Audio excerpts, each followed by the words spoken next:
Interessante Sache, interessantes Thema.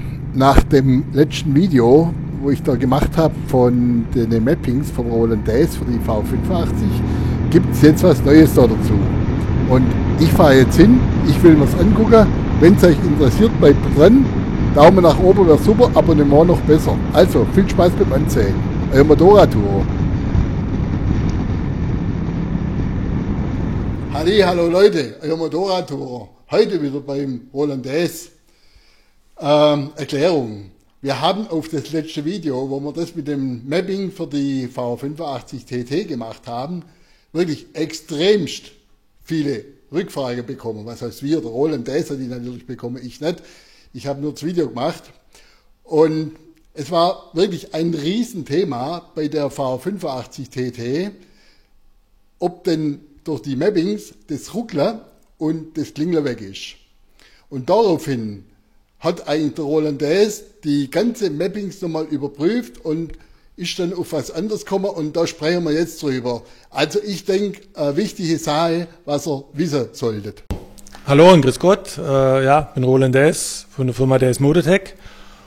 Und ja, wie der Uli schon gesagt hat, haben wir an dieser Lambda-Regelung gearbeitet, damit wir eben die Abstimmung oder vielmehr damit wir sie im unteren Bereich und im mittleren Bereich, mittlere Gasstellungen, untere Gasstellungen und Drehzahlbereiche auch wirklich abstimmen können. Weil wenn die Lambda-Regelung anbleibt, dann kann man eigentlich in dem Bereich mehr oder weniger gar nichts machen. Das heißt, die regelt eben immer auf Lambda 1, vor allem springt sie unheimlich hin und her, fett, mager, springt auch oft übers Ziel hinaus quasi. Und das ist natürlich dann der Punkt, warum das Motorrad bei bestimmten Momenten dann einfach geschwind ans Gas geht und dann so hackt oder kurz, ja, so bockt quasi in Unterdrehzahlen und das Gas halt nicht schön annimmt, nicht schön weich annimmt. Genau. Der Kunde kriegt jetzt so eine Maßkrümmeranlage, also im Prinzip den Drehmoment-Kit Stufe 2, also Maßkrümmeranlage, ein anderer Schalldämpfer hat er schon und offener Luftfilterdeckel möchte er haben, genau, und ein Mapping dann dazu. Und das bauen wir jetzt mal ein. Genau. Dazu müssen wir jetzt erstmal die originale Auspuffanlage abbauen. Also nicht wundern, an dem Krümmer, der sieht ein bisschen komisch aus vorne, weil das ist unser Messkrümmer. Die war auf dem Prüfstand, da habe ich noch Mappings rausgefahren für die originale Auspuffanlage. Genau. Aber zum Zeigen ist das ja jetzt kein Unterschied. Genau. Ihr habt es ja gesehen auf dem Prüfstand, wenn ihr das Video angeschaut habt, wie das funktioniert. Und das hat der Roland mit dem Motorrad schon gemacht. Und es wird noch eine weitere Besonderheit geben, das hat er ja in diesem Video auch schon angedeutet, dass die Arbeiter noch, also die Prüfstandsarbeiten noch weitergehen. Das heißt im Klartext, dass er rausfindet, wie das Motorrad einfach im Drehzahlbereich unten, also zwischen 1500 und 2500, viel besser läuft und auch das Klingler eigentlich komplett weg ist. Und da hat er jetzt eine Lösung gefunden, da kommen wir dann später dazu. Jetzt bauen wir mal den Krümmer. Wie gesagt, das hier ist der Messkrümmer weg und machen mal den Maßkrümmer hin. Wir müssen erstmal die Lambda-Sonden ausschrauben und ausstecken. Dazu müssen wir den Lichtmaschinenregler abschrauben und nur zur Seite klappen. Weil da dahinter links und rechts vom Lichtmaschinenregler sind die Stecker von den Lambda-Sonden. Die sind da platziert. Da kann man die da aushängen, die Kabel rausziehen und dann kann man sie ausstecken. Relativ einfach. So, stecken wir beide Seiten aus und dann schrauben wir die Lambda-Sonden raus als erstes. Das nächste, was der Roland jetzt macht, ist Abnehmen von der Schalldämpferanlage. Also erstmal hinter den Schalldämpfer weg. Also hinter der Montage eine Schraube, die Schelle von dem Sammlerlöser und die Abnahme. Genau. Was folgt, ist die Demontage des Krümmers. Dazu löst er die 2 M8-Schrauben auf jeder Seite. So, das nächste, was jetzt noch gemacht wird, ist die Demontage des Vorschalldämpfers, der unten am Rahmen verschraubt ist. Genau, eine Schraube Die lösen wir jetzt.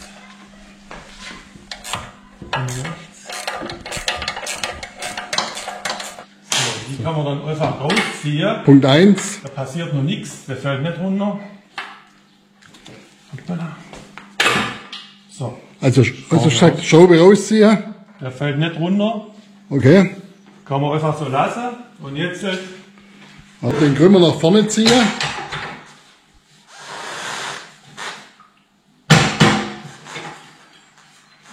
So ein leichter Schlag hilft manchmal bei sowas.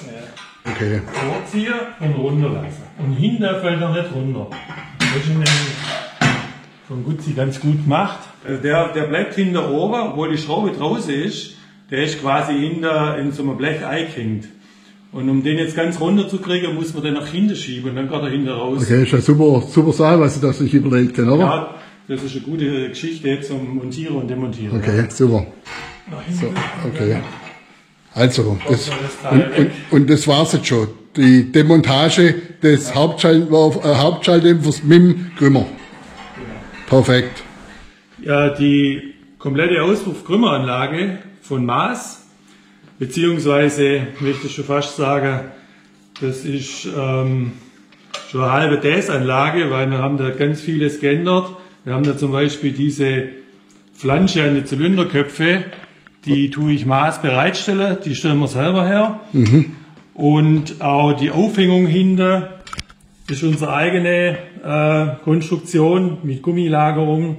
Und Maas produziert die Auspuffkrümmeranlage jetzt für mich genauso. Also das ist, sagen wir mal, ist eine Änderung gegenüber den Anlagen, wo Maas sonst verkauft. Okay, also es ist so, wenn jemand bei dir so eine Anlage bestellt, dann kriegt er eine Maßanlage mit der Verbesserung von DS. Genau. So muss man eigentlich sagen. Und das ist dann so, dass das einfach von der Passform her wahrscheinlich auch für die Montage um Welten besser ist, wie das, was die anbietet. Ja, einmal haben wir hier die Strömung verbessert, oben am Zylinderkopf. Bei Maas war da Verengung drin, das wollte ich nicht.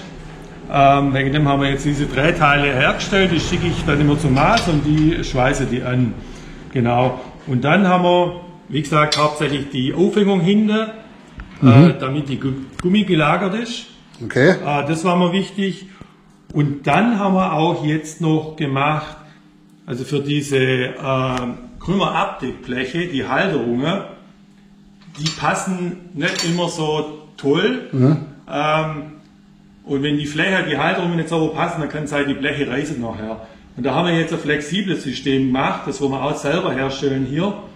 Quasi die Halterungen werden aufgeschoben und klemmt und man kann die ganz genau ausrichten, so dass das Blech sauber sitzt. Und man kann die Halterungen auch weglassen, wenn einer sagt, ich will die Bleche nicht haben, dann lässt er die Halterungen einfach weg und hat es dann sauber ohne eine Krümmeranlage, ohne Halterungen. Okay. Also das ist auch noch ein Vorteil. Also, liebe V85-Fahrer, ihr merkt schon, der Roland das ist ein Schwabe. Und das heißt auch, wenn er ein Schwabe ist, ist auch Tifterle. Und genau so ist natürlich das auch zu sehen. Ich habe ja viele Anschriften gekriegt nach dem anderen Video, ob er es überhaupt braucht und so. Ihr werdet euch umgucken, wenn ihr mal so ein Motorrad fahrt, dann wo das drin ist, was sich da verändert, wie massiv die Veränderungen sind. So, jetzt bauen wir aber das Ding voll an. Erstmal die originale Krümmerdichtungen in neue austauschen. Also bei der Krümmeranlage lege ich immer eine neue Dichtung dazu und da tun wir jetzt die alte raus und neue rein. Das ist ja grundsätzlich immer sinnvoll, wenn man die Dichtungen rein. Tue ich immer entweder, also ich habe so Aluminiumpaste oder Kupferpaste an das Gewinde ein bisschen hintun, das ist wichtig, das ist gut, weil das wird heiß und sonst kriegt man die Mutter besser drauf und das Gewinde geht nicht kaputt. Und dann haben wir wieder auf, wenn man es wegmachen will. Genau. So. Ja. Wichtig ist nochmal, bevor man sie jetzt anbaut, also die Krümmeranlage einfach grob mal zusammenstecken. Die Schelle draufschieben, die kriegt man dann nachher nochmal drauf, aber so wie man sie haben will, also quasi von der Stellung ist es egal, aber auf jeden Fall, dass sie richtig rum drauf sind. Und dann sind. festziehen halt. Genau, und genauso diese Halterung hier, die hintere zumindest muss man auch gleich draufschieben, wenn nicht festmachen, die vordere kann man auch nachträglich noch machen. Okay. Ist jetzt hier schon dran im Moment. Ja, gut. Also er tut auch die Anschraubwinkel jetzt gleich so stellen, wie sie draufkehrt.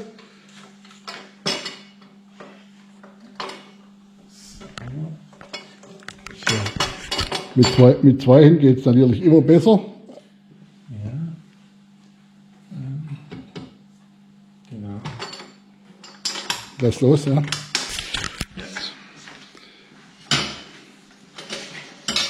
Jetzt wird das bloß mal reingesteckt und die Schraube wird jetzt bloß mal von Hand Fixiert, genau. handfest gemacht, also nur handfest quasi. Wir haben es jetzt mal angelegt eigentlich und jetzt wird sie ausgerichtet, sagt der Roland. Ja, genau. Jetzt guckt man, dass die hintere Halterung einigermaßen mittig ist, dass die Krümmer auch zur Ölwanne einigermaßen mittig sitzt, also nicht noch Also der gleiche Abstand haben. Ja, nur einigermaßen. Ja. Und dann tut man hinter die Halterung hinter einsetzen und quasi die Schraube reinmachen und auch bloß mal anlegen. Und dann kann man eigentlich den Schalldämpfer hinter mal draufstellen, gucken, ob der passt. Wenn er nicht passt, kann man die Krümmeranlage immer am Schiebestück, also der Sammler zum Krümmer, wo er gesteckt ist, kann man dann immer noch rein oder rausschieben, also nach vorne oder hinten schieben. Das Längermaß sich verändert. Und wenn das alles passt, so, dann kann man hinter die Halterung festschrauben, die vorne am Krümmer mit 12 Newtonmeter die Schraube anziehen und dann kann man die Schelle klemmen, also an der Steckverbindung. Okay, genau. Wir machen jetzt vielleicht einmal noch geschwind den Auspuff dran, dass ihr das seht und dann haben wir es eigentlich schon von der Montage. Jetzt kommt der Anbau des Zartschalldämpfers. Ja, da gibt es ein spezielles. Er wird unten eingehängt. Draufschieben. Er wird unten draufgeschoben. So. Genau. Und passt unglaublich gut. Die Schelle. So, Mutter ist ja schon drin hinten. Schraube durch. Schraube durch. Fischschraube und dann halt die Schelle und der Fischklemmen. Okay, und das war's dann. Also ihr seht schon, das ist echt eine Aufgabe, wo man schon, also wenn einer im 8-Schraub auf- und zuschrauben kann, kriegt er auch das Ding dran. Oder? Also ist relativ einfach. Außerdem gibt's ja eine sehr gute bildliche Erklärung von dir. Wenn einer so eine Anlage kauft, ist das dabei. Genau. Das ist, genau, die Montageanleitung ist dabei. Da wird das nochmal ganz genau gezeigt, auch die Stecker, wo die sitzen, von den Lambda-Sonden, wie man die ausklipst. Also wirklich, ich denke mal, dass jeder, wo ein bisschen schrauben kann, klar, man darf jetzt nicht 2 linke Hände haben, Ja, das ist schon klar. aber jeder, der schrauben kann das eigentlich machen. Also der, wo einen Nagel dran kriegt auch das hin. Und wenn es ein Problem gibt, einfach mir anrufen oder so, ich helfe dann gern weiter. Sind die Bauteile mittlerweile auf der Homepage mit dem Preis und alles? Ja, die Krümmeranlage, die Bauteile sind auf der Homepage, allerdings ändert sich da jetzt noch ein bisschen was, weil wir haben die Krümmeranlage ja jetzt noch ein bisschen verbessert, von der Aufhängung und so weiter. Also da kann sich am Preis noch minimal was verändern, weiß jetzt noch nicht genau. Und natürlich auch die ganzen Mappings, was wir jetzt haben, die neue kann man dann auch auswählen. Also da sagen wir noch was dazu, genau. Genau. Ja. Okay. Das war jetzt mal das Thema Einbau. Ihr bekommt natürlich eine gut bebilderte Anleitung mit, wenn ihr sowas kauft. Und jetzt geht es ein bisschen weiter mit den technischen Informationen dazu. Bleibt dran!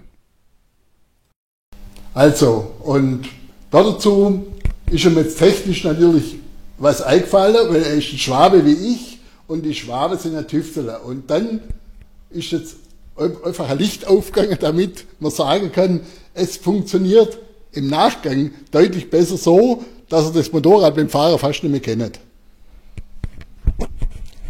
Ja, also, ja, quasi Licht aufgegangen. Ich habe natürlich die Erfahrung auch von den Euro 3, Euro 4 Motorrädern, wo wir das ja auch schon gemacht haben, wo das ja auch immer zum Ziel geführt hat, quasi, damit die Motorräder vor allem untenrum schöner laufen und schöner am Gas hängen. Und bei der V85 ist es natürlich auch noch so ein Thema, dass der Motor ja sehr heiß läuft, zum Klingeln neigt.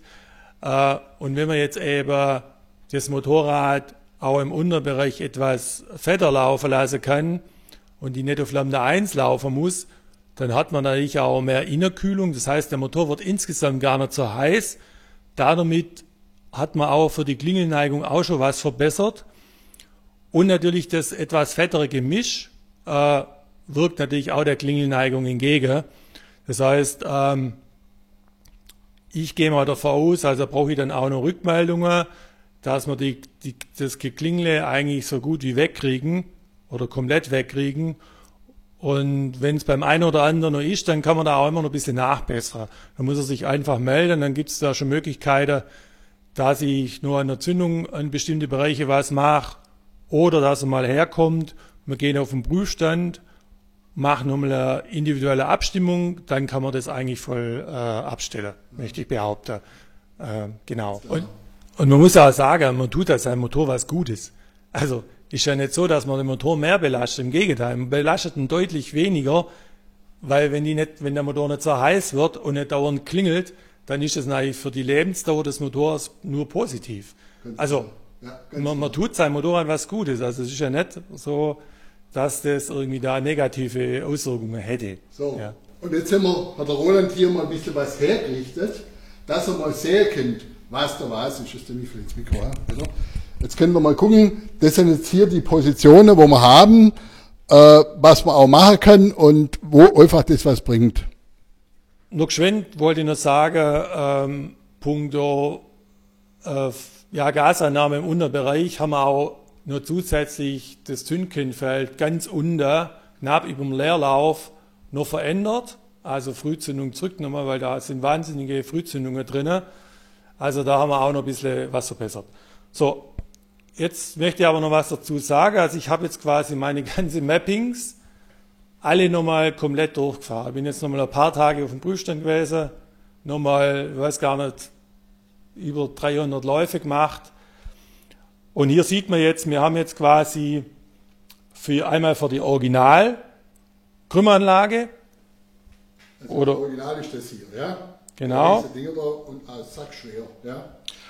Und eben für unseren für unsere Maßkrümmeranlage in Verbindung mit verschiedenen Schalldämpfer. Also klar, den Originalkrümmer kann man im Prinzip mit alle Schalldämpfer, die haben alle ABE, originale Maß-Schalldämpfer, Zart-Schalldämpfer, Akrapovic-Schalldämpfer. Da haben wir jetzt überall Mappings gemacht.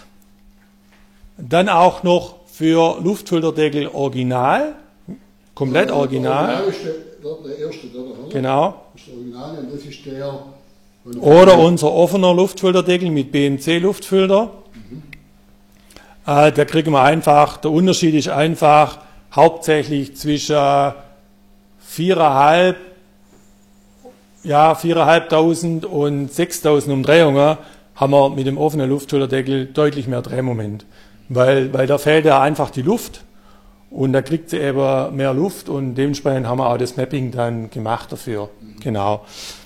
So. Die Anlage sind alle auf seiner Internetseite. Also das heißt, wenn einer bestellen möchte, kann der den Maßkrümmer bestellen mit Akrapovic-Auspuff zum Beispiel. Das geht. Ja, da muss man auch noch was dazu sagen.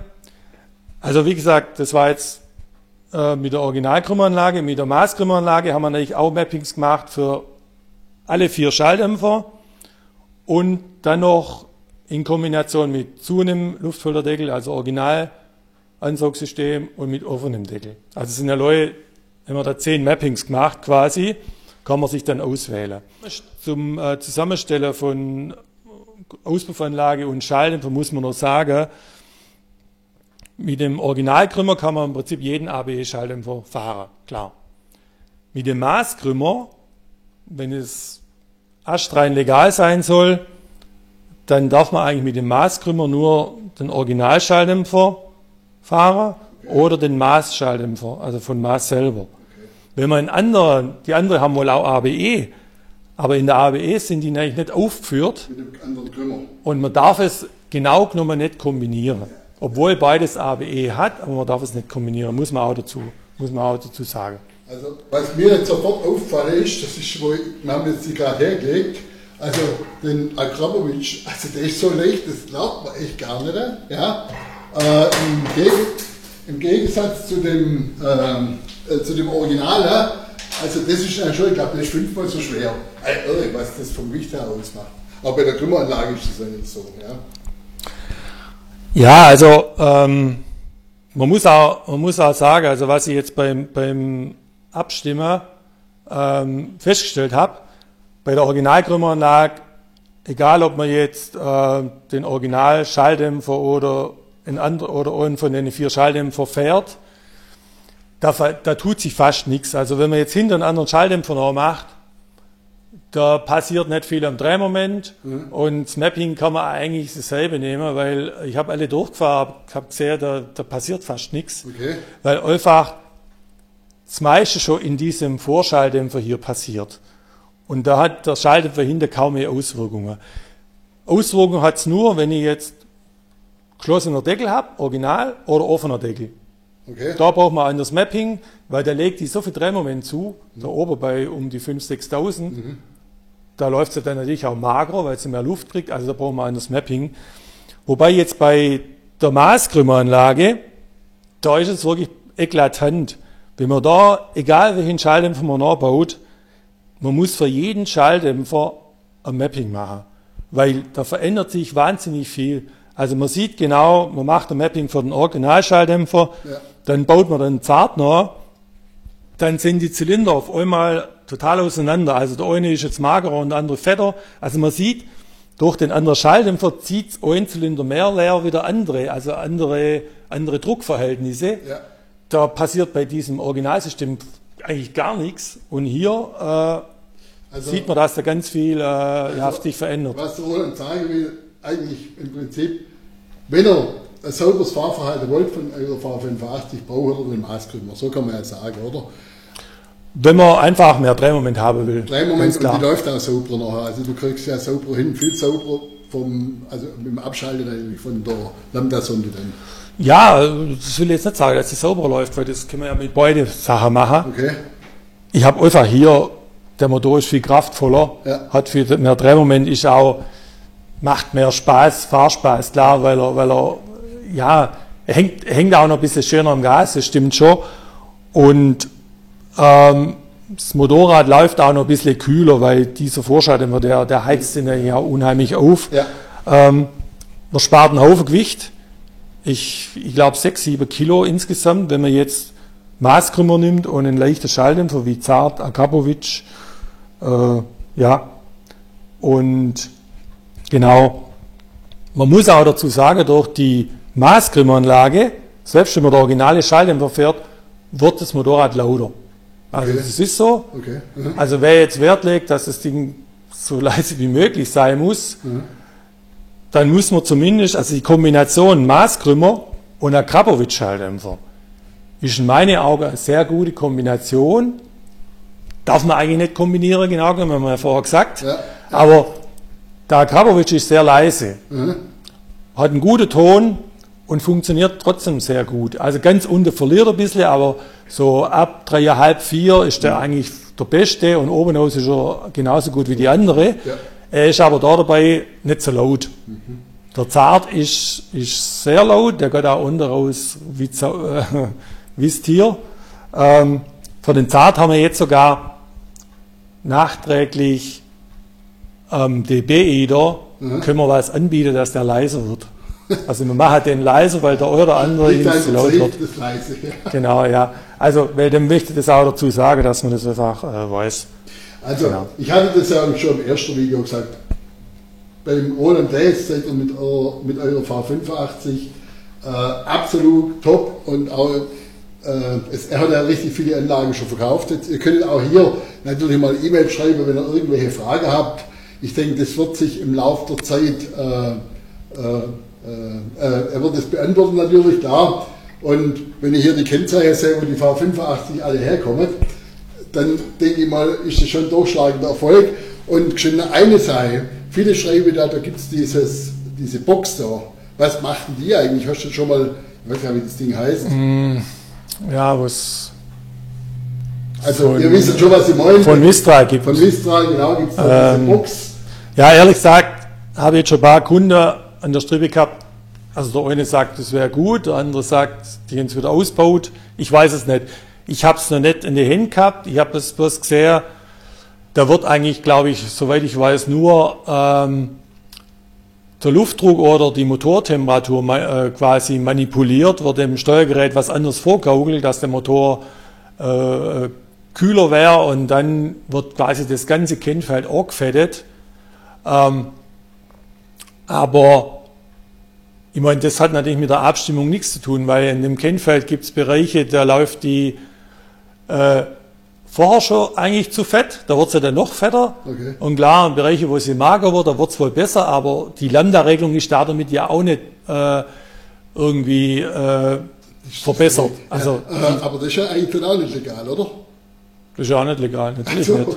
Also gut, wir lassen es jetzt dabei. Im Prinzip alles nicht. Muss jeder für sich selber entscheiden. Ja, ich bin der Typ, ich würde es immer machen, aber wie gesagt, da muss jeder für sich selber klar denken, weil er fährt sie nachher und ja. Gut. Also eins kann man noch dazu sagen, wenn man eigentlich so ein zusätzliches Bauteil einbaut, das kann ja nicht jeder nachprüfen, auch die Polizei. Also wenn sie ein bisschen forscht, dann sieht man das. Ja, was auch noch eine Frage war, wenn die jetzt zum Kundendienst kommt, zum Beispiel beim anderen Händler, und die spielen ein neues Mapping auf, was ja oft der Fall ist bei Moto Guzzi, ist das da weg und das heißt, du musst nachher wieder drauf spielen dann, oder wie? Ja. Das Mapping wird dann überschrieben praktisch. Genau, das Mapping wird dann beschrieben, bei dem habe ich ja in meiner Anleitung von dem Flasher, habe ich auch geschrieben, dass es best gut ist, wenn man das Motorrad zum Kundendienst tut, dass man einfach das originale Mapping zurückspielt. Mhm. Und dann kann eigentlich nichts passieren. Wobei jetzt, sagen wir mal, bei der V85 Euro 5 und auch beim Euro 4 Motorrad, da wird es kein Update mehr geben. Weil das Motorrad wird so nicht mehr produziert. Okay. Da hat schon 2 Updates gegeben. Also ich bin mir relativ sicher, dass es da kein Update mehr gibt. Aber wie gesagt, wenn man ganz sicher gegangen will, Originale zurückspielen, ist in 5 Minuten erledigt. Ja, und dann nachher wieder zurück. Ich hoffe, dass mir dasselbe mal ein Update kommt für den Schaltschlag, aber gut.